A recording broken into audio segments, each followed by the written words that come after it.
Hello everyone. Last video में हम लोग संधारित्र के बारे में पढ़ाई किए थे। संधारित्र में हम लोग पढ़े थे एक दूसरे से किसी अचालक पदार्थ के द्वारा विलगित दो चालक पिंडों के निकाय को समूह को क्या कहते हैं? संधारित्र कहते हैं। और हम लोग लास्ट वीडियो में ये भी पढ़े थे संधारित्र कितने प्रकार के होते हैं। वहां आप लोगों को बताया गया था संधारित्र होते हैं तीन प्रकार के: समानांतर पट्टिका संधारित्र, गोलीय संधारित्र और बेलनाकार संधारित्र। आज हम लोगों को पढ़ना है समानांतर पट्टिका संधारित्र। पट्टिका को अंग्रेजी में कहते हैं प्लेट। संधारित्र के प्लेटों के लिए यहाँ पट्टिका शब्द का प्रयोग किया गया है। तो समानांतर पट्टिका संधारित्र में दो समतल चालक प्लेट होते हैं। कैसा? दो चालक प्लेट होंगे लेकिन दोनों समतल होना चाहिए, एक दूसरे के समानांतर होना चाहिए और दोनों के बीच बहुत कम दूरी होना चाहिए। और ये डायग्राम यहां बनाया गया है। एक प्लेट और ये हो गया दूसरा प्लेट। अब यहां थोड़ा ध्यान देना है। जैसे मान लीजिए यहां इसको अगर एक प्लेट मान लें तो इस तरह से रहेगा। ऐसे जब हम लोग इधर देखेंगे तो प्लेट का सतह पूरा दिखेगा, लेकिन जब ऐसे हो जाएगा और सामने से अगर देखें हम लोग इधर से आंख हो ऐसा सामने तो केवल ये दिखेगा, ये इस तरह से। वही यहां बनाया गया है, प्लेट मोटा लिया गया है और ये भी प्लेट यहां मोटा लिया गया है। ये दो क्या है? समानांतर पट्टिका संधारित्र। और अब हम लोग को पढ़ना है कि समानांतर पट्टिका संधारित्र की धारिता कैसे हम लोग कैलकुलेट करेंगे।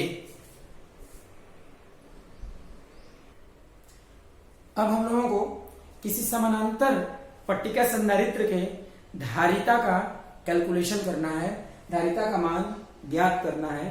संधारित्र कोई भी हो, समानांतर पट्टिका संधारित्र हो, गोलीय संधारित्र हो या बेलनाकार संधारित्र हो, धारिता का कैलकुलेशन जब भी करना होगा तो सबसे पहले क्या करेंगे? संधारित्र के दोनों में से किसी भी एक प्लेट पर धनात्मक आवेश प्लस स्मॉल क्यू मान लेंगे और दूसरे प्लेट पर उतना ही के बराबर ऋणात्मक आवेश मान लेंगे। ये आवेश का मान कुछ भी हो सकता है, लेकिन याद रहे एक पर जितना प्लस दूसरे पर उतना ही माइनस होना चाहिए। क्लियर हो गया? अब देखिए, कहिएगा आवेश का मान कुछ भी क्यों मान रहे हैं? धारिता के मान पर कोई प्रभाव नहीं पड़ेगा।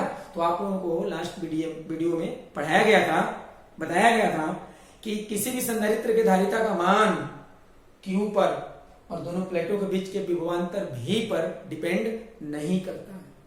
ठीक है, कुछ भी मान लेंगे। जब मानेंगे तो क्या होगा कि ये प्लस आवेश माइनस को अपनी ओर आकर्षित करेगा, माइनस प्लस को अपनी ओर आकर्षित करेगा।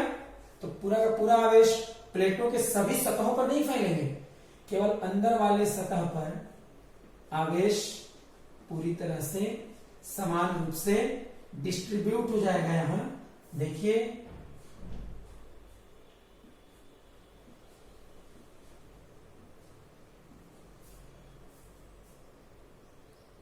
यहां हो गया।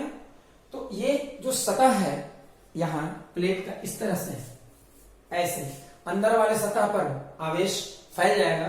तो ये हो जाएगा ऋण आवेश का पृष्ठीय वितरण और इधर हो जाएगा धन आवेश का पृष्ठीय वितरण।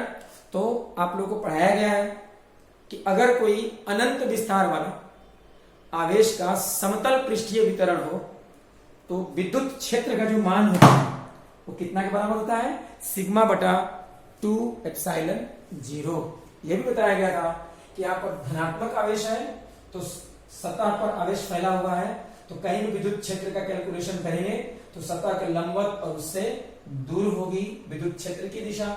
इसके कारण अगर विद्युत क्षेत्र का कैलकुलेशन करना होगा तो ये देखिए किधर होगा, यहां निकालेंगे तो विद्युत क्षेत्र इधर की तरफ होगा E प्लस, और ये इसके कारण कैलकुलेशन करेंगे इसी में हो जाएगा इधर E माइनस और यहां सिग्मा प्लस अपॉन 2 एप्सिलॉन 0 यहां सिग्मा माइनस अपॉन 2 एप्सिलॉन 0। तो अंदर में दोनों प्लेटों के कारण अगर कुल विद्युत क्षेत्र पूछा जाए तो दोनों विद्युत क्षेत्रों को आपस में क्या करेंगे, जोड़ देंगे। दो सदिशों की दिशाएं समान हो तो उनका जोड़फल भी उन्हीं के दिशा में होता है। इस तरह से हो जाएगा। परिणामी विद्युत क्षेत्र अंदर में E बराबर दोनों के परिमाण को जोड़ेंगे, E plus plus E minus, यहां वेक्टर ऐसे। तो क्या कहेंगे, समानांतर पट्टिका संधारित्र के दोनों प्लेटों के बीच में कहीं भी विद्युत क्षेत्र की जो दिशा होगी वो किधर होगी, विद्युत क्षेत्र की दिशा हमेशा धनात्मक प्लेट से ऋणात्मक प्लेट की ओर। विद्युत क्षेत्र की जो दिशा होगी धनात्मक प्लेट से ऋणात्मक प्लेट की ओर होगी। क्लियर हो गया। अब यहां देखिए, यहां कैलकुलेशन करना होगा हम लोगों को।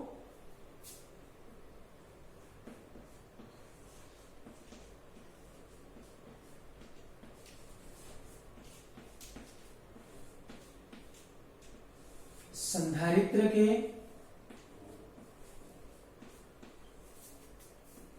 दोनों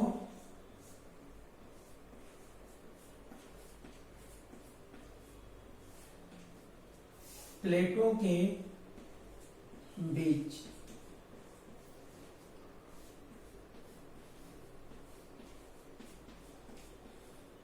किसी बिंदु पर विद्युत क्षेत्र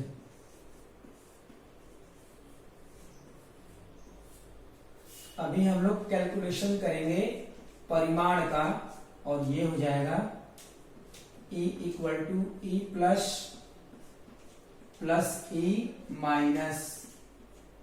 कहने का मतलब है E plus plus E minus, इसका मतलब ये हुआ कि विद्युत क्षेत्र के परिमाण का अगर कैलकुलेशन हम लोगों को करना है, समान दिशाओं में दो विद्युत क्षेत्र है, परिमाण बराबर दोनों के परिमाणों को जोड़ देंगे, यहां ऐड कर दिया गया।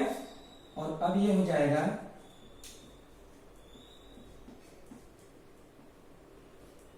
सिग्मा प्लस बटा 2 एप्सिलॉन 0 प्लस सिग्मा माइनस बटा 2 एप्सिलॉन 0। अब देखिए, सिग्मा प्लस धनात्मक प्लेट के सतह पर जो आवेश फैला हुआ है कितना है, क्यू है। विद्युत क्षेत्र का परिमाण ये है तो आवेश के पृष्ठीय घनत्व है, इसका भी केवल परिमाण ही लेना होगा। और पृष्ठीय घनत्व कैसे निकलता है, सतह पर फैला हुआ आवेश अपॉन सतह का क्षेत्रफल। ये हो जाएगा 2 epsilon 0 plus Q upon A बटा 2 एप्सिलॉन 0। क्योंकि ऋणात्मक प्लेट जो है इस पर भी आवेश का परिमाण, आवेश है माइनस Q लेकिन परिमाण क्या है, स्मॉल q है। अब यहां E बराबर होगा Q upon 2A epsilon not plus Q upon 2A into epsilon not. ठीक है। अब यहां से जब हम लोग सॉल्व करेंगे आगे तो E का टोटल वैल्यू जो आएगा, देखिए Q अपॉन 2A एप्सिलॉन 0, यहां भी Q अपॉन 2A एप्सिलॉन 0 है, ऐड करेंगे तो क्या होगा Q अपॉन A एप्सिलॉन 0। ये हो गया विद्युत क्षेत्र का परिमाण, हर जगह रहेगा यहां। अब दिशा,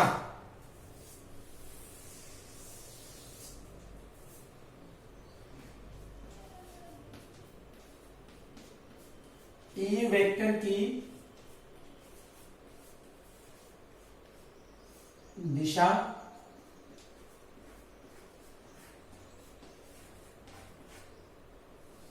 हमेशा पॉजिटिव प्लेट से निगेटिव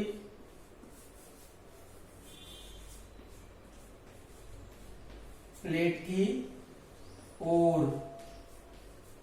ध्यान देंगे आप लोग, ए वेक्टर की दिशा हमेशा पॉजिटिव प्लेट से नेगेटिव प्लेट की ओर।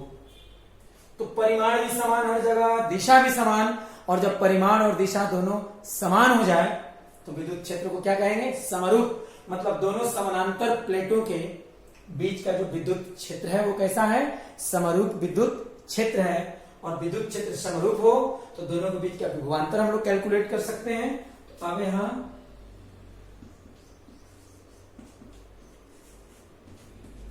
दोनों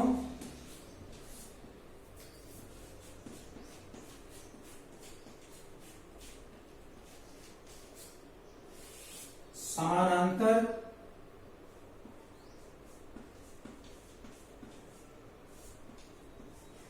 प्लेटों के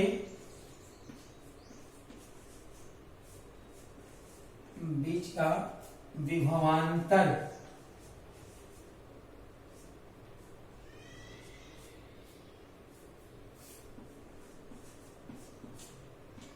V बराबर E इंटू डी, और तब E का फॉर्मूला क्या है? Q अपॉन A एप्सिलॉन 0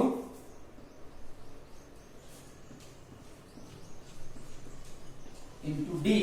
क्या क्या कैलकुलेशन हो गया? सबसे पहले संधारित्र के दोनों में से एक प्लेट पर धनात्मक आवेश माना गया, दूसरे प्लेट पर ऋणात्मक आवेश, और फिर दोनों समानांतर प्लेटों के बीच का विभवांतर का कैलकुलेशन हुआ, और ये समानांतर प्लेटों के बीच विद्युत क्षेत्र का कैलकुलेशन हुआ। इसके बाद दोनों समानांतर प्लेटों के बीच का विभवांतर, और अब क्या करेंगे? Q में, मतलब प्रत्येक प्लेट पर आवेश के परिमाण Q में प्लेटों के बीच के विभवांतर से भाग देंगे Q अपॉन V। तो क्या कैलकुलेशन होगा?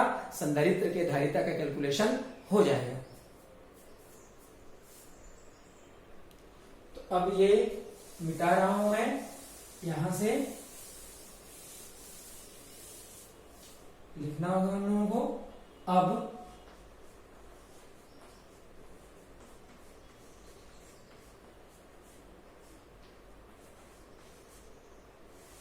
समानांतर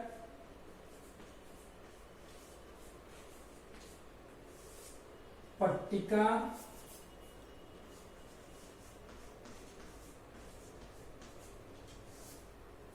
संधारित्र की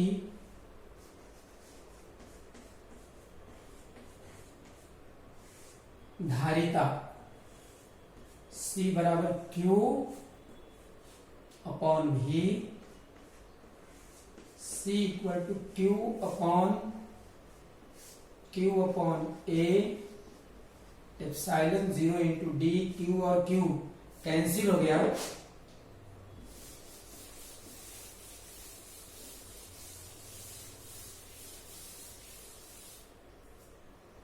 और फिर यहां C equal to A epsilon 0 upon D. ध्यान दीजिए, तो C equal to A epsilon 0 upon D.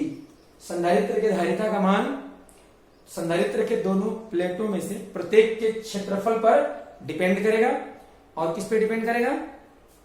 दोनों प्लेटों के बीच की दूरी पर। दूरी का मान जितना ही बड़ा, तो अगर D बड़ा तो C का मान क्या हो जाएगा? छोटा। संधारित्र के दोनों प्लेटों के बीच की दूरी जितना ही अधिक होगी, संधारित्र के धारिता का मान उतना ही कम, और दूरी जितना ही कम, धारिता का मान उतना ही अधिक। प्लेटों के सतह का क्षेत्रफल जितना ही अधिक, धारिता का मान भी उतना ही अधिक, सतह का क्षेत्रफल जितना ही कम और धारिता का मान भी उतना ही कम। तो आप लोगों को बताया गया था किसी संधारित्र के धारिता का मान प्लेटों के आकार एवं आकृति पर अर्थात क्षेत्रफल पर डिपेंड करता है, दोनों प्लेटों के बीच की दूरी पर डिपेंड करता है, और लास्ट में बताए थे हम दोनों प्लेटों के बीच जो अचालक पदार्थ रहता है, परावैद्युत पदार्थ, उसकी प्रकृति पर डिपेंड करता है। इसके बारे में पढ़ना है आगे, ठीक है। तो आप लोगों से जब भी पूछा जाए समानांतर पट्टिका संधारित्र की धारिता कितना के बराबर होगी, तो C equal to A epsilon 0 upon D, ये फॉर्मूला आप लोगों को याद रखना है। और ये भी याद रखना है, ये जो फॉर्मूला तब कैलकुलेशन किया गया है जब संधारित्र के दोनों प्लेटों के बीच क्या हो, निरोवाक हो। ठीक है ना। अब यहां देखेंगे, अब हम लोग को पढ़ना है, कोई संधारित्र है तो संधारित्र के प्रत्येक प्लेट के द्वारा दूसरे पर आरोपित विद्युत बल का कैलकुलेशन करना है। एक बात और ध्यान देना है, हम लोगों को 12th क्लास में केवल पढ़ना है समानांतर पट्टिका संधारित्र के बारे में।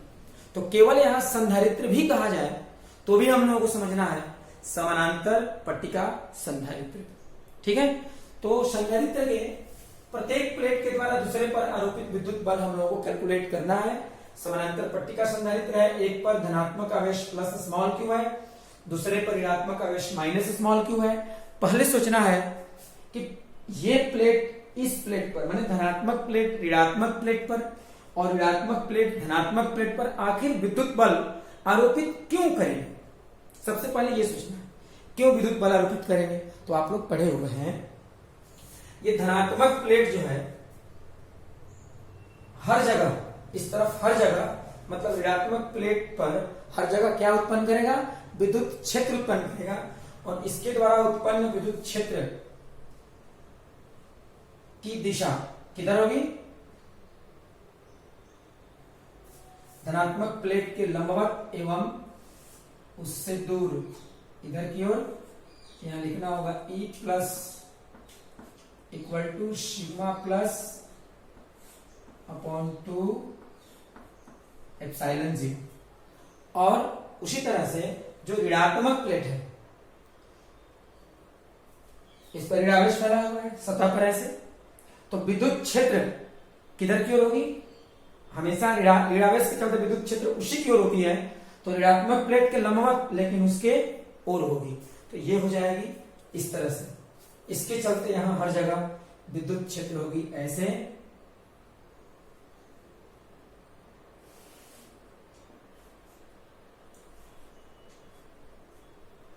E minus sigma minus upon 2 epsilon zero. अब देखिए विद्युत क्षेत्र इस प्लेट पर हर जगह है धनात्मक प्लेट के कारण इतना के बराबर, और इस विद्युत क्षेत्र में ऋणात्मक प्लेट का आवेश स्थित है। और आप लोग तो पढ़े हैं, किसी भी विद्युत क्षेत्र में आवेश अगर हो तो विद्युत क्षेत्र के द्वारा आवेश पर विद्युत बल आरोपित होता है। तो धनात्मक प्लेट का जो विद्युत क्षेत्र है वो ऋणात्मक प्लेट पर विद्युत बल आरोपित करेगा। इसी बल को कहेंगे हम लोग धनात्मक प्लेट के कारण ऋणात्मक प्लेट पर लगने वाला विद्युत बल। और ये ऋण आवेश है, तो ऋणात्मक आवेश पर विद्युत क्षेत्र के द्वारा लगने वाले बल की दिशा किधर होती है, विद्युत क्षेत्र के विपरीत। यहां इस तरह से होगी F माइनस ऋणात्मक प्लेट पर लगने वाला बल इक्वल टू आवेश का परिमाण Q इंटू विद्युत क्षेत्र का परिमाण E प्लस ऋणात्मक प्लेट पर धनात्मक प्लेट के द्वारा आरोपित होने वाला विद्युत बल F माइनस बराबर Q into E plus vector. और उसी तरह से देखिए ऋणात्मक प्लेट के कारण विद्युत क्षेत्र धनात्मक प्लेट पर हर जगह है, मतलब ऋणात्मक प्लेट के विद्युत क्षेत्र में धनात्मक प्लेट स्थित है और धनात्मक प्लेट के विद्युत क्षेत्र में ऋणात्मक प्लेट स्थित है। तो ऋणात्मक प्लेट वाला जो विद्युत क्षेत्र है वो धनात्मक प्लेट पर इसके आवेश पर बल आरोपित करेगा, धन आवेश पर लगने वाले बल की दिशा विद्युत क्षेत्र की दिशा में। तो इस पर लगने वाला बल F प्लस बराबर Q इंटू E माइनस, इस तरह से। ठीक है। अब यहां देखेंगे क्या करना है हम लोगों को। तो अब यहां लिखना होगा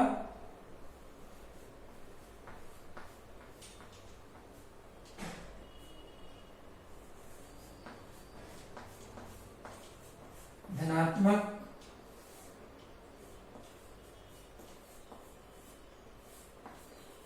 प्लेट के द्वारा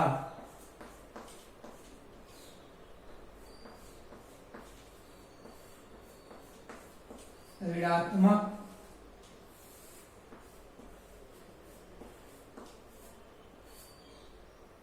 प्लेट पर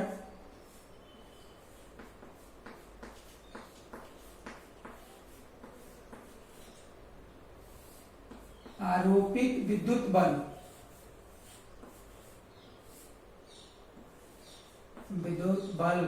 और ये विद्युत बल F प्लस ऋणात्मक प्लेट है, F माइनस बराबर Q इंटू E प्लस। अब देखिए क्या करना है, Q इंटू E प्लस का मान क्या है, E plus sigma plus upon 2 epsilon 0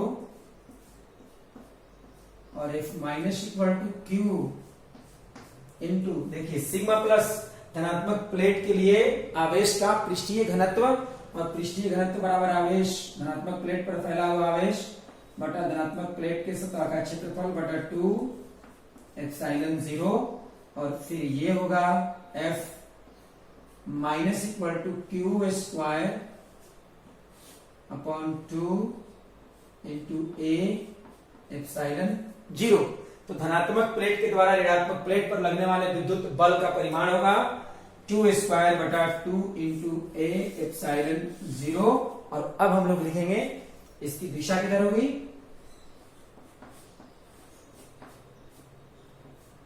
F minus vector की दिशा, आप लोग ध्यान से देखेंगे यहां तो दिशा हो जाएगी ऋणात्मक प्लेट पर लगने वाले बल की दिशा किधर है, धनात्मक प्लेट की ओर, मतलब यहां लिखना होगा पॉजिटिव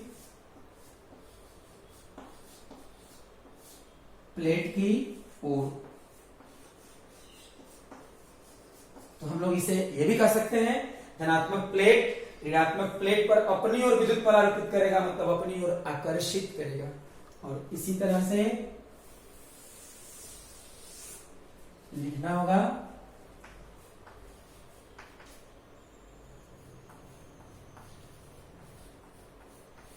ऋणात्मक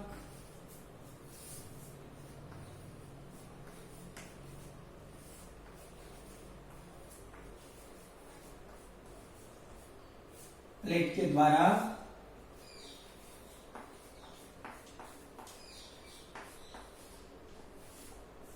धनात्मक प्लेट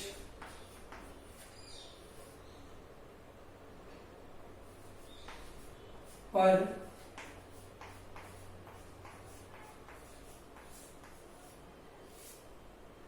आरोपित विद्युत बल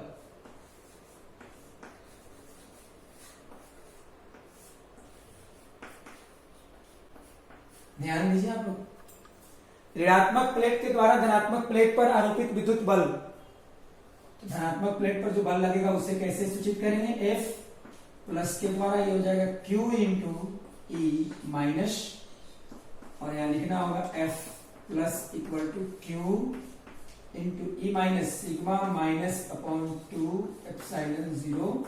इसे लिख सकते हैं Q इंटू सिग्मा माइनस ऋणात्मक प्लेट के सतह के लिए आवेश के पृष्ठीय घनत्व का केवल परिमाण वहां दिखाना है, तो आवेश फैला हुआ है माइनस Q, लेकिन परिमाण जब लेंगे तो लिखना होगा Q अपॉन सतह का क्षेत्रफल, प्लेट के सतह का क्षेत्रफल A बटा एप्सिलॉन 0, और यहाँ F plus equal to Q square upon 2, एक मिनट यहाँ 2 होगा ना, 2 इंटू A इंटू एप्सिलॉन 0। देखिए एक बात ध्यान देना है, धनात्मक प्लेट के द्वारा ऋणात्मक प्लेट पर लगने वाले बल का परिमाण है Q square upon 2 into A epsilon 0। ठीक उसी तरह से ऋणात्मक प्लेट के द्वारा धनात्मक प्लेट पर आरोपित होने वाले विद्युत बल का परिमाण भी वही है Q स्क्वायर बटा 2 इंटू A एप्सिलॉन 0। इसका मतलब ये हुआ कि संधारित्र के दोनों प्लेट एक दूसरे पर बराबर परिमाण का विद्युत बल आरोपित करते हैं, ठीक है। और फिर यहां देखिए, अब F प्लस वेक्टर की दिशा, और ये किधर होगी, F प्लस वेक्टर की दिशा ऋणात्मक प्लेट की ओर।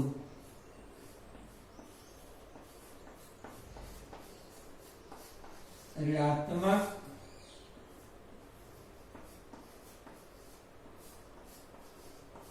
प्लेट की ओर, ऋणात्मक प्लेट की ओर। तो हम लोग क्या देख रहे हैं, धनात्मक प्लेट ऋणात्मक प्लेट को अपनी ओर आकर्षित करेगा और ऋणात्मक प्लेट धनात्मक प्लेट को अपनी ओर आकर्षित करेगा, लेकिन दोनों प्लेट एक दूसरे पर बराबर परिमाण का विद्युत बल आरोपित करेंगे। तो हम लोग क्या कर सकते हैं, किसी संधारित्र के दोनों प्लेट एक दूसरे पर बराबर परिमाण का विद्युत बल आरोपित कर एक दूसरे को अपनी ओर आकर्षित करते हैं। ठीक है, तो आज इतना ही रहने देते हैं, अब पढ़ेंगे हम लोग नेक्स्ट वीडियो में।